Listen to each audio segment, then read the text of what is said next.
one split decision that quick can change the whole course of your life and have you away from your family for the rest of your life. I don't even remember. I think it was like a 38 or something. He just showed it to me real quick. Anybody running this house, anybody play with you, say anything crazy, you shoot them.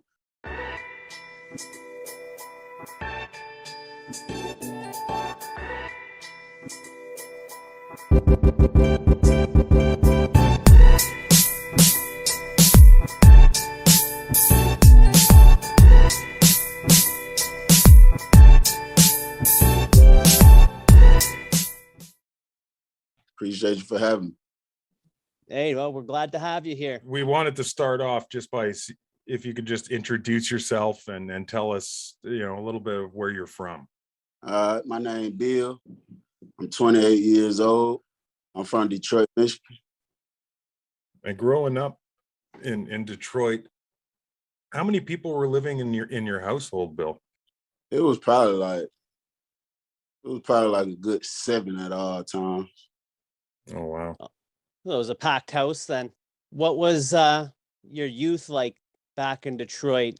Was it rough schools? What kind of area were you in? Yeah, it was very rough. It was rough growing up. I mean, all of my influences was pretty much my older brothers and people in the neighborhood. And everybody was in the streets pretty much, you know what I'm saying? They had no understanding or guidance themselves, so they couldn't really guide me to do the right thing or nothing. So, it was just me growing up, understanding the streets, really. Were you getting into trouble back then? I wasn't. I guess I was, but I was about to say I guess I wasn't, because, the things that may be considered trouble, to my household, it was considered normal, you know what I'm saying? Mm-hmm. I might get into a fight or something, and I don't get in trouble for that when I go home. My big brothers, they like, did you whoop his ass? You know what I'm saying? Type situation. So. Yeah. Oh no, I hear that. You ended up leaving Detroit, going to Georgia. How old were you when you made that move? When we left Detroit, I had to be about 12, probably just getting ready to turn 13. What brought you? What was the decision for Georgia? Did you have people out there? It was an easier transition, or? Man, we had nobody in Georgia. What my mom before we moved, she just used to leave and like go to random places, because I guess she knew she wanted to move, but she didn't know to where. So she started coming, visiting Alabama and visiting Georgia. So, she met some friends in Alabama. So we used to go there sometimes, back and forth from Detroit. We might just go for a weekend or something. So she accumulated friends there, and she didn't want to go to Alabama for whatever reason. And she just picked the state right next to it. We came here not knowing nothing about it, not knowing nobody. When you were told that you were moving to Georgia, were you looking forward to getting out of Detroit and good with the move, or were you disappointed that you'd be leaving pretty much everything behind that you already knew? I didn't really like it because, like my childhood friends, people I went to, grew up on the same street with, they still there. That's all I know. And my dad actually had just got out of prison, probably, I don't even know if it was 2 weeks before we left. So, that little time was the only time I was really like bonding with him, getting to know him. And then one day my mama pulled up in a U-Haul truck and said, pack that shit up, we gone. Oh, shit. Did you meet your father before he went to prison? Well, he went to prison when I was little. I was probably like, I think I was like 1, so I don't remember. But once I turned 9, I do remember that was the first time that I ever talked to him. I talked to him on the phone, and then probably a couple months later, my mom, once everything got approved with his visitation situation, we went and visited him. All right.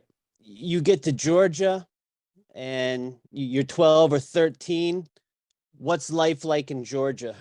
You know, my mom was saying that she wanted to get us away from Detroit, because she had another child. My little brother was born, and she say that Detroit was too rough. It's too thugged out. She didn't want to raise no more kids there, so she wanted to come to a quote better city. So we go to Georgia, specifically to an area called the Bluff. We knew nothing about it. We knew nobody. It was just a landlord that was willing to take cash. He didn't give a damn about no check stub, no background, no none of that. He just, if you got money, you can move in. And man, we got out there, and it reminded me so much of Detroit. I'm talking about the street we lived on looked identical. The crackheads walking around, shooting, the corner stores, everything reminded me of Detroit. So it's pretty much just more of the same, but a different state. What kind of trouble were you getting yourself into in Georgia? When we came to Georgia, I was definitely 13 then. I was definitely fighting in school.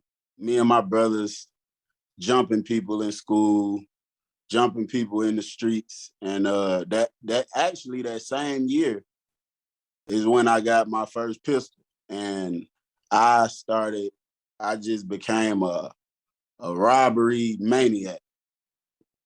Wow. Just got fucking heathenish with that shit, eh? Oh shit, I know what you mean, man. How hard was it for a kid your age to get a gun at that time?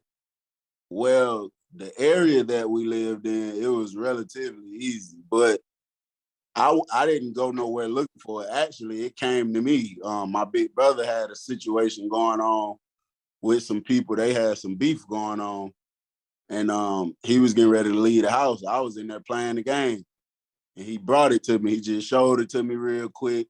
I don't even remember. I think it was like a 38 or something. He just showed it to me real quick. He like, hey, anybody running this house?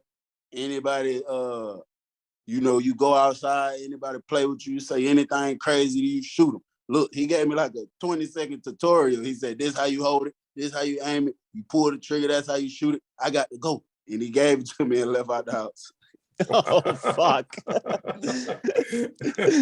Now, quick rundown with it then. You ended up being sentenced to 9 years. And I mean, you don't have to go into the particulars as to what happened if you don't want to. Is there anything during that moment that you can tell us as to why you ended up in prison for 9 years? Yeah, most definitely. I was just laughing because I said that I became a robbing maniac, and that's the exact thing that landed me there for that much time. Damn. How old were you when you got charged with the gun? I was 19. 19. Was that your first charge? Yeah, that was my first charge. Never been in jail before, never been in juvenile, none of that. That was the very first charge. They must have hit you with multiple felonies then for you to get sent up, correct? Or was it just the one charge of robbery?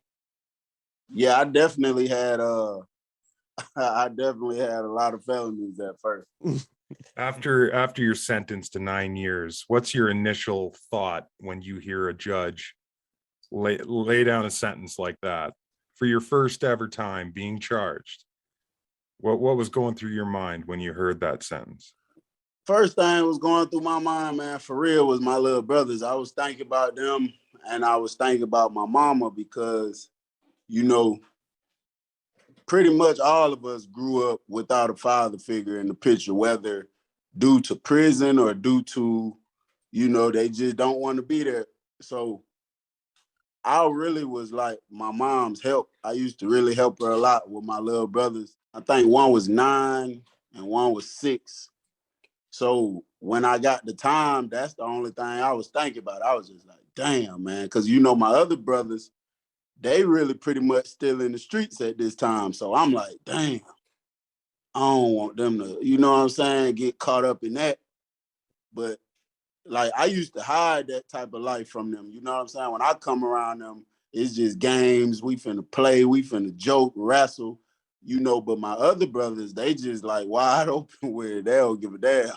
So that was the only thing on my mind. Like, damn, I don't want my little brothers to get caught up in this cycle too.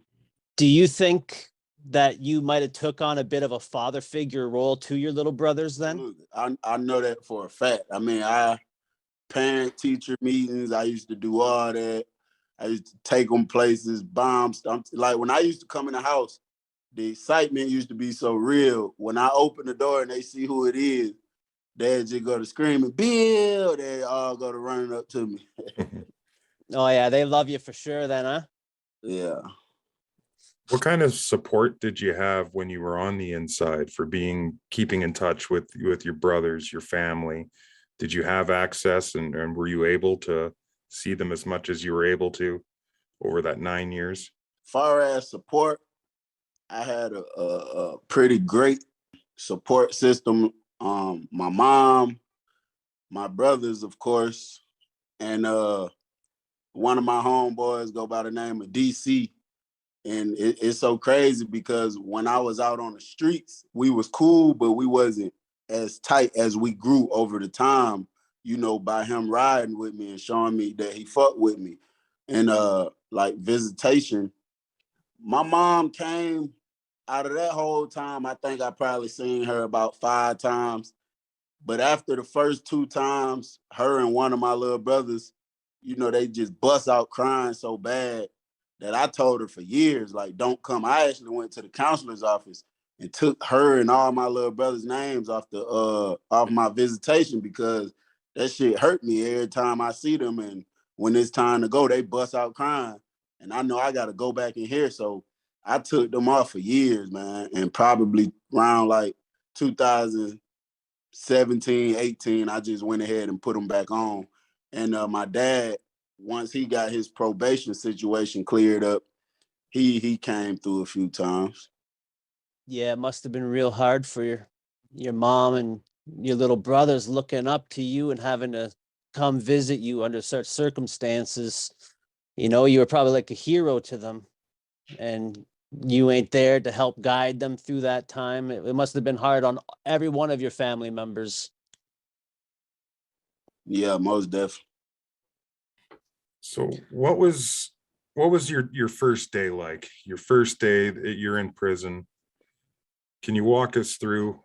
My first day, I was in the Jackson Diagnostics, but before that, I'm in the county jail that night, and I'm in there knocked out sleep, and the officer wake me up. They like, pack up, you leaving tonight. Man, I got nervous as hell. I'm talking about my stomach got butterflies. I'm instantly thinking about all type of crazy scenarios. Like, soon as I go in there, somebody gonna try to stab me. I'm just thinking about all kind of crazy stuff. And I got on the bus. I think that ride, probably about 4 or 5 hours. And when I got in there, it's like people just walking around everywhere. People that's incarcerated. And we going through classes. We're like with officers. I'm not just by myself because they gotta take us to orientation, take us to medical, take us to the barbershop. All your hair get cut bald. Everybody go through diagnostics. You get in the bald head. I don't care what hair you got. And when they finally took me into the dorm, I went into this unit was locked down. Somebody had just got stabbed recently, and luckily, thank God, they put me in the cell by myself. I was in the cell by myself for a while. And, that gave me time to kind of get to know people a little bit because people walking by, everybody going to come up to you, where you from, what you locked up for, all that type of stuff. And it's bars. So you could scream out the door, but the people that was out was like the orderlies, the cleanup crew, the barbers. So it probably was like the whole dorm was locked down, but it was probably like a good 9 or 10 people out walking around. So, you know, that part there wasn't too bad. Did you have people run up on you right away asking if you were affiliated and trying to check your papers and everything? Well, when we first came in with the officer, like they was just posted up, just looking. You know, everybody got their arms crossed. They just looking at you. Ain't nobody say nothing then. And when they assigned us to our rooms, like I say, it's bars. It ain't no closed door. So a person can walk straight up. You ain't got no privacy. They can walk straight up, talk to you through the bars. So once I made it to my room, man, I probably wasn't in the room for 30 seconds once the door closed. Probably 30 seconds. Like 2 people pulled up and was like, one of them was like, "What's up, bro? What they call you?" So I told him, C Bill. See, I usually go by C Bill, but people kept having me mistaken as a member of the Crips. So I just took, like, just call me Bill. But he was like, "What's up, bro? What they call you?" I was like, C Bill. He was like, "Where you from?" I was like, "Detroit." And it's like he tried to put some press. He talking about, "You ain't in Detroit. Where you from in Georgia?" I was like, "Damn, you know," but big old dude, you know what I'm saying? So I'm like, shit. I told him like I was in the Atlanta area. So he said, they call you C Bill, what you Crip? And he was Crip. So at the same time he said it, he stuck his hands through the bars, like trying to do, a certain type of handshake with me or whatever. I told him, I was like, "Nah, I ain't Crip. That's just my name." And he was like, "Oh, okay." He just walked off. Was there any pressure? Like, were you affiliated with anyone at that time when you went in? Yeah. Was there any pressure from any of the other like the other gangs, like trying to get you to fold or anything? Or is it even like that there? Nah, it ain't like that there. It's pretty much a situation like, the second guy, I told you the first guy walked off. So the second guy asked me, he was like, "You affiliated?" So I told him, "Yeah, GD." So he immediately went to hollering somebody's name. Come find out he was a blood. So I learned that what they do is when you come in the first day, somebody pull up on you ASAP and ask you, "Are you affiliated?" Now, these people been in the dorm with each other, so they cool with each other. They know each other. So if you come in and say, "Yeah, I'm Crip," and I'm not Crip, I'm gonna just holler for a Crip to come holler at you real quick. You know what I'm saying? So he asked me, was I affiliated? I told him that I was GD. He called one of the guys that was GD. They came down there. He didn't even say nothing. He just stuck his hand through the door, I guess, to make sure that I know how to do the handshake. So I did it with him. And then he went to talking to me. He asked me, "What's my name, where I'm from?" And when I told him, immediately, he was like, "You got your paperwork with you?" I was like, "Yeah." He was like, "Let me see that." So I was like, at first I'm kind of like, "What? Let you see my paperwork?" Because I'm like, this is my privacy. You know what I'm saying? And he like, he explained it to me. He was cool about it. He was just like, "Bro, I got to make sure, you not in here claiming what I'm claiming and you locked up for something crazy." So, I gave him the paperwork and he left. I ain't hear nothing from nobody for probably like 3-4 hours straight. Then he came back, gave me the paperwork back, and he asked me like for a name or a phone number where the area I'm from with somebody that can vouch for me. So I gave him some information and he walked off again. He went and got on the phone, I guess, and he came back like 20 minutes later.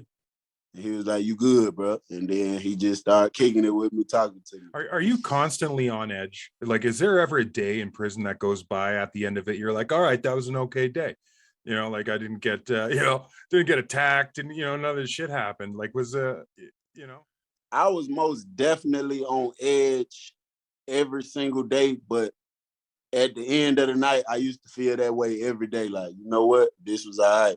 But every single day, I can honestly say, after I'm gonna just give about a 2 week exception for the first 2 weeks. Every single day for 9 years, with an exception of 2 weeks, I walked around with a knife on me every single day. Was it needed in there too? Like, were people getting cut up? It was most definitely needed. I probably seen a handful of situations where people was getting like cut across the face. They call it a $150. I probably seen a handful of those, but it was just a whole lot of stabbing going on in any type of weapon, really. Like when I say I had a knife on me every day, I'm really speaking for like just a weapon in general. Cause I know sometimes like the police will come shake down, I lose my knife, they find it, and I can't get another one right now. So I might cut a piece of metal off my box and it'll just be used as a slapstick. Like I'm gonna just hit you with it, you know, but every day for 9 years, I definitely had a weapon on me. Every day, it was definitely needed. Out of the whole 9 years, I think for 14 months it wasn't needed. I was sent to a medium security prison years down the line once I got my security lowered.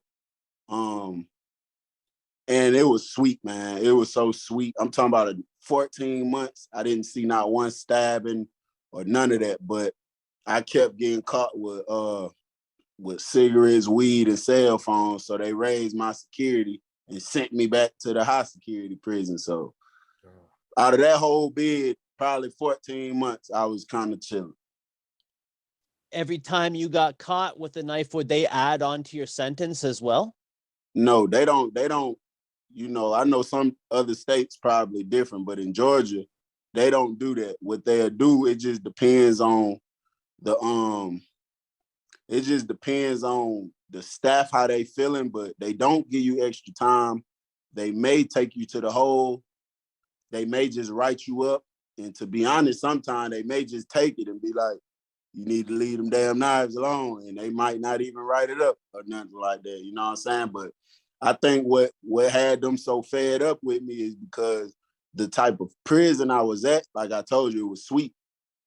You didn't really need that. But I'm so paranoid minded from the 2 prisons I left before this. So it's like, I don't care how cool and calm y'all seem, I got to have my knife in my pocket because I don't know at any given moment somebody might try something. Absolutely. And that brings me to the next topic here, mental health and in the prison system. Like it's no secret that mental health is a major issue in almost like pretty much every prison. At any time while you were in there, did you ever like feel for yourself like 9 years is fucking forever in here? What am I looking forward to in here? Like, did you have some supports in there to keep you motivated to just push through, focus, and get this shit done with? You know, my only motivation, my whole time pretty much was you know, like I say, my family and thinking about my son. That was the only motivation I pretty much had. But far as mental health, I most definitely had my times of feeling like I'm about to lose it. I done had times of feeling like I done lost it. I done lost my mind. I'm crazy. Fuck it. And you know, it never lasts long. I always snatch myself, always get back on track. But yeah, I was actually on the mental health caseload. I was labeled as mental health level 2, probably about 5 years in is the first time I got on it. They put me on it. And you have regular access to like a therapist or anybody like that in there? Yeah, well, they got what they call mental health counselors. It's 1,000 of them in there. You could talk to any single one of them, but you got one assigned to you.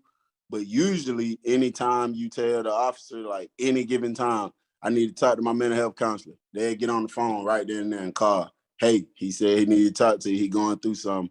And they'll tell the officer, let him come. Come on, send him out. Let him come. So you pretty much had good access to the mental health. But that was at that one specific prison I was speaking about where it was sweet at.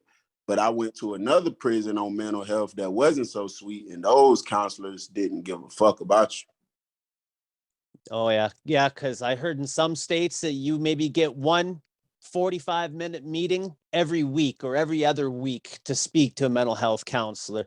And that was it. If you were going through something between that time, you're dealing with it on your own. You said 145 meeting once a week? If Wow. that, maybe 2 times or once every 2 weeks. They got it good then. You know the scheduling in Georgia on the mental health caseload is every 60 days. Wow. Every 60 days, the counselor used to send me what they call a call out. And like they send it in the mail. Whenever the officers do the mail, the counselor been sent like a little form down there, and it just got your name, your age, stuff like that, your prison ID number, and it tells you report to mental health tomorrow. And I used to get one of those every 60 days, and I used to go in there, talk to the counselor. She like, you all right, whatever the case is, but you know, and if you at the prisons that they don't really give a damn, they might not ever even meet you. They might just document it like they had a meeting with you, and that's it. Oh, damn.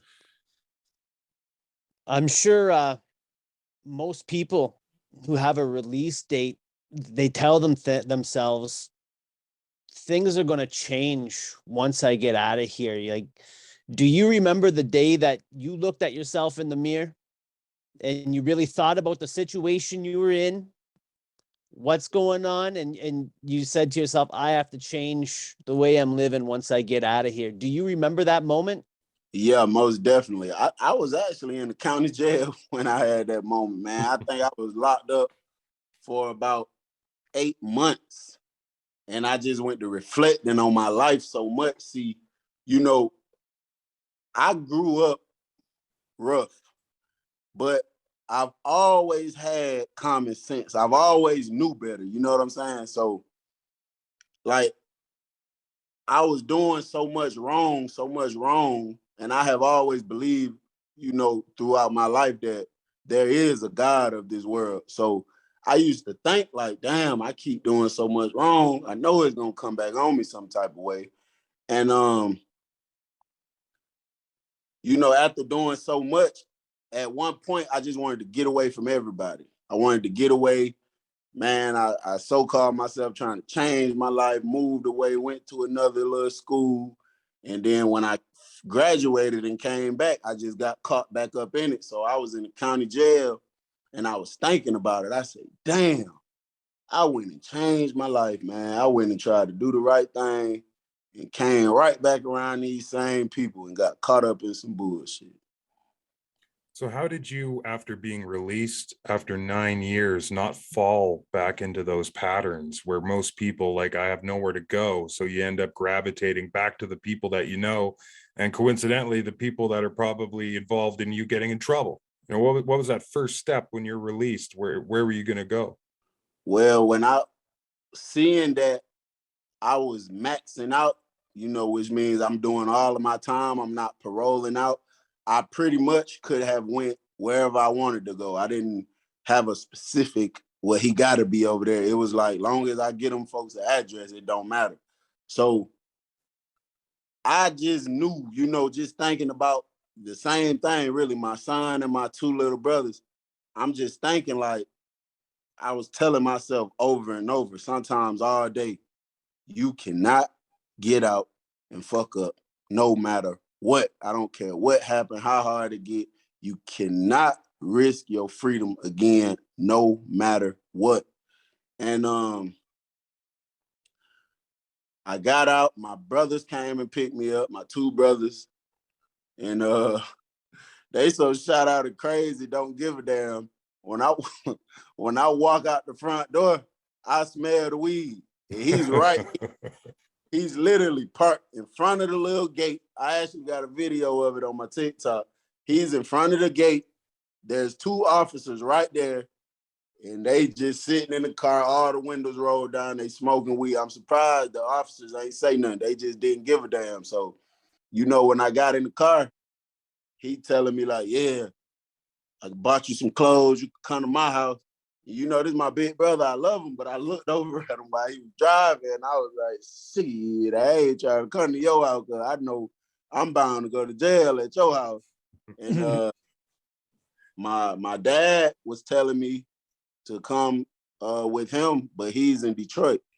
And I kind of did want to leave and go, but my family that been holding me down, they right here in Georgia, so I didn't want to just leave and do that. So I went to my mom's house, my mom and my little brothers and them, and they ducked way off, probably about an hour and a half from where I was at. Is a place I never been to, total stranger to it. So I felt like that'd be the best bet. And when I got here, and man, she's such a blessing. She had surprised me with like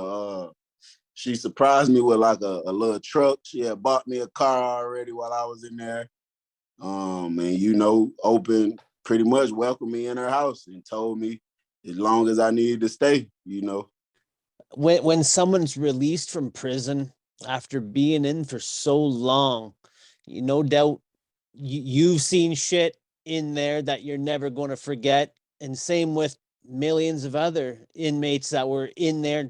They're never going to forget the shit they saw. Does the DOC have anything in place for continuing mental health? So you have some place to get out and speak about, like, I bet you it's on the same lines as PTSD, some of the shit that goes on that you have to live with and relive over and over again. Like, does the DOC provide that, or is it up to you, pay out of pocket if you want to go and talk to someone? I think for the people that is on, like, from my understanding, level 4 and level 5 mental health, I think people that's on that, they give them forced meds because they like out of their mind for real. Like, the police will hold them down and get them their medicine.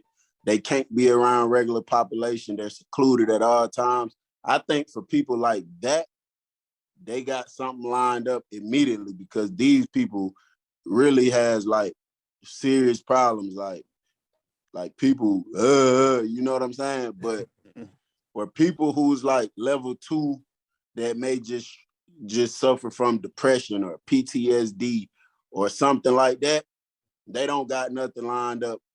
Actually, when I was signing my release papers, I was still labeled level 2 mental health. And the lady told me, she said, we already transferred your mental health caseload over to the free world mental health in the area that you're going to. And she said, as soon as you get out and go see your probation officer, he'll let you know exactly what's going on because they got to send some paperwork over to him about you going to see mental health on the streets. So when I got out and went and seen my probation officer the next day, I asked him about it, and he's like, what? There ain't nobody sent me nothing. I said nothing to me about nothing got to do with mental health.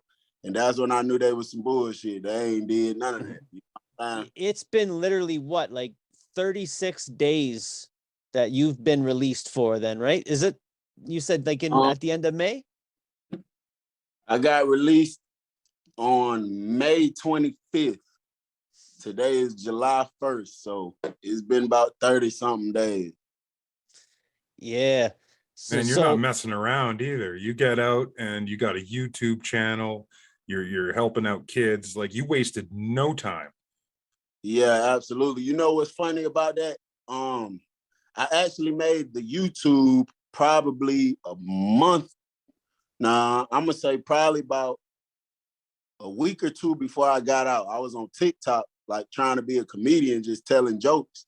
And everybody from TikTok was telling me, like, go to YouTube and do your jokes and tell your stories. So I think I released 2 videos while I was in there and it didn't do nothing. I'm talking about, I think when I got out of prison, I probably had like 30, maybe 40 at the max subscribers on YouTube. I probably had 100 views on each one of them. So I had kind of gave up on YouTube for a minute. I was just like, fuck it, that YouTube stuff ain't working. You know what I'm saying? Well, your YouTube channel's fucking blowing up now. And I read the comments on some of the videos, and people are really feeling your message, you know? What was that main motivator behind sharing your story with the youth, like trying to get them on that right path so they don't go down that same route? I think the main thing that was like motivation for me to try to help these guys, and you know, is as I got closer to getting out, I've always kept in mind of my little brother's age. You know, like he is 18 right now. So like 2 years before I got out, he's 16, and you can get tried and sent to a real grown man's prison at 17 in Georgia. So I was surrounded by so many little dudes that was like, yeah, I'm 17. I'm like, damn, how much time you got, little bro? Life sentence. And I'm like, damn, what did you do? You know what I'm saying? He like, man, it ain't even supposed to happen like that. So I was seeing so many people in there that just reminded me of my little brother so much, you know, age-wise. And I used to talk to them in there and just tell them like a better way to move in prison, to have less problems. And, you know, for the ones that didn't have life sentences, I was telling them like better ways to move once they get out. And it's like, it seemed as if they was taking heed to it. Like it reached the point where I might be in the room sleep, and one of them guys might come to my room and just be like, bro, I need to talk to you, bro. And not even just the young ones, but, you know, some older people too, like, I need to talk to you, bro. Man, this and this and this. And, you know, I talk to them and they like, man, appreciate that. I feel a way whole lot better. That makes sense. And, you know, whatever I recommended is how they'll go move about a situation. You know, I knew then, I felt like I had a gift, like some type of influence then. So I was like, man, I'm going to try it. I'm going to just give it a shot. So before I got out, I pretty much knew that I'm finna try to talk to some of the youth. And, you know, sometimes, man, people just need somebody to talk to. Sometimes people need somebody to hear them out, to let them know it's going to be all right. Or, you know, they may just need that real, that straight up talk. Cause I'm not sugarcoating nothing. I'm not giving nobody a pity party. I'm giving it to you straight raw, whether you 17 or you 47, you know what I'm saying? And sometimes people need that. So I feel like I'm gonna just be that I know some people need. And that's so true, bro. Like I remember being like I had a fucked up childhood too, and I remember just wanting my mom to tell me that it was going to be okay. Like things was just going to be okay. Like it just felt so turbulent all the fucking time that I just wanted someone to basically just have that reassurance. And that's amazing that you're being that reassurance to these kids. Not even kids, to people. It's people. You don't got no fucking age limit coming to talk to you. Like I read the comments, there's people that were in prison already and they're praising you for like coming out and saying this stuff and putting it to it straight. And it's amazing, man. Like I think that you should take on an official mentorship role for these people. Have you thought about that in any capacity? Maybe speaking to the schools in your area, or even you can do it virtually. It doesn't even have to be in your area now, but being able to have the people reach out to you and speak to you and be able to hear firsthand experiences, you know, those experiences, they could save somebody their life. Yeah, absolutely. You know, man, it's funny. It's funny that you mentioned that. First, I'm gonna say I think I had 1 year left at this time. I was in the hole, and I used to post my Snapchat on my TikTok all the time. And you know, people hit me up about advice like, "Hey, I caught a charge. What you think about this?" And I used to always talk to them. And you know, TikTok, they got a lot of kids on there. And Man, one night I was about to go to sleep. I was getting ready to put my phone up. Somebody sent me a message on TikTok, and I wasn't about to open it. And I opened it, and there was a little dude sent me a voice message. He said he was 15. You know, his little girlfriend cheated on him or whatever the case. He was crying. And he was seriously talking about, like, I'm just about to end it, bro. I'm about to end my life. I'm about to end it. And, you know, that was like the end of the world to him. You know what I'm saying? And I kept trying to call him on video chat. He wouldn't answer. So I just started responding in the voice messages. And I was just telling him, like, bro, you know, at the end of the day, bro, stuff happens. You know what I'm saying? If you end your life right now, you would never, ever, ever had another opportunity to even maybe find a woman that's made for you. Maybe you went through this, you know, as an experiment, not an experiment, but like maybe you needed this to have you prepared for the woman that's really for you and that's gonna treat you right and stuff. And man, we sat there and talked for about like an hour, man. Then he told me he was straight, he appreciate me. And you know, I still kind of chit chat with him a little bit right now to this day. You know, man, that made, I couldn't even go to sleep that night. I promise you, I was laying in my bed, smiling, rubbing my feet together. I felt like I really accomplished something. Like, I was like, damn. Like, you know, in the back of my mind, I'm thinking like, man, what if that's somebody just playing games or something? But he was crying for real, you know what I'm saying? So I'm like, damn, I just really, me from a prison cell, I just saved somebody's life. You know what I'm saying?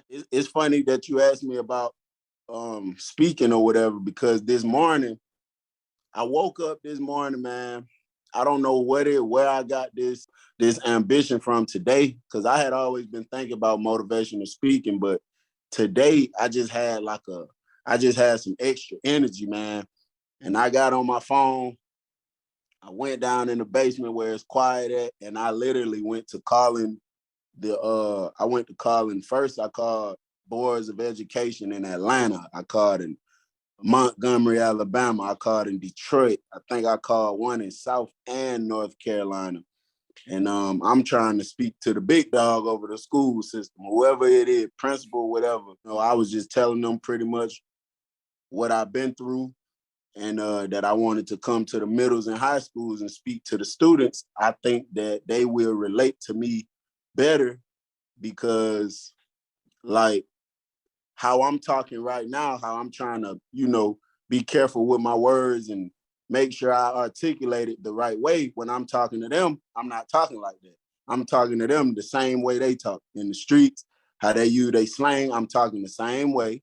I pretty much, in a way, dressed the same way, and I'm 28 years old. So if I go to a high school and somebody 18, 19 years old, 17, and I'm talking the regular lingo that they talking, but I'm speaking on telling them how I think they'll receive it better from me versus a 50-year-old in a suit coming in there saying, y'all better do the right thing. You know what I'm saying? Pretty much they all gave me an email address or they took my information, and I'm trying to have it lined up for when school starts back up. I didn't even think to ask them about nothing virtual, but you know, that may be next on my list. But I was just trying to have it lined up for, you know, when school come back in, just let me come in here and talk to these students. You know what I'm saying? That's just, I just did that this morning. Like, it wasn't a plan or nothing. I just woke up and just went and got on the phone and went to calling around. That's beautiful, man. That's the Lord whispering in your ear right there. You know what I mean? Yeah.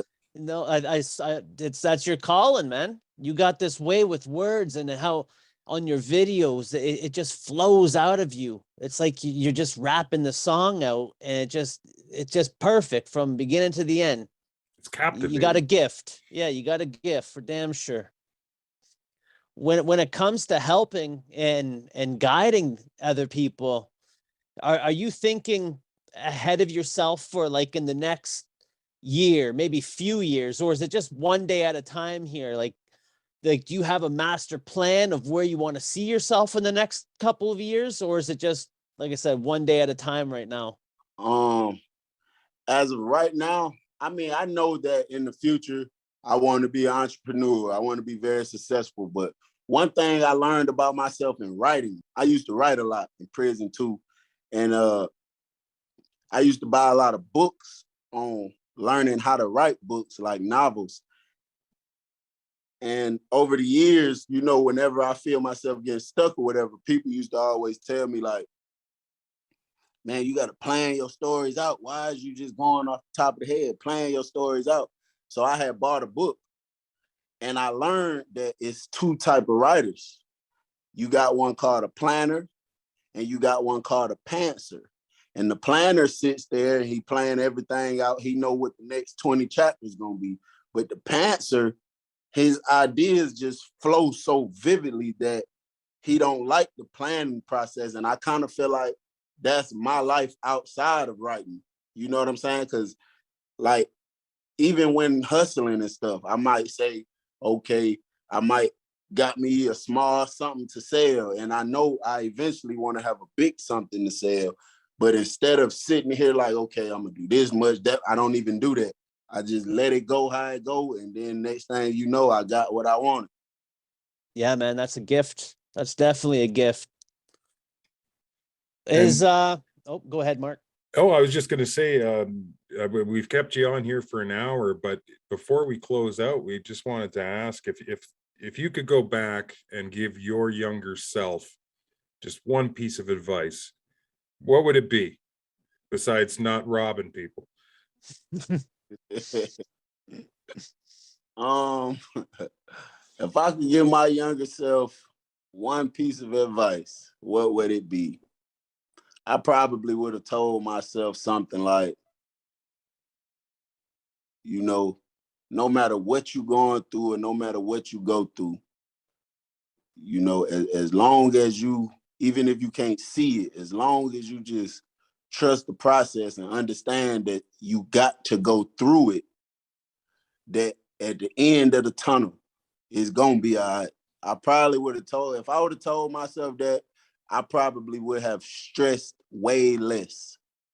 Absolutely. Before we go, where can we find you? What's your socials? Or do you want to shout someone out, or do you have anything else you want to tell us? Is there anything else you want to share? Yeah, man, I just shout out, like I say, my family, you know, my mama, my immediate family pretty much. My brother DC, that ain't my real brother, but he became my brother when he showed me that he had love for me like he my brother, you know what I'm saying?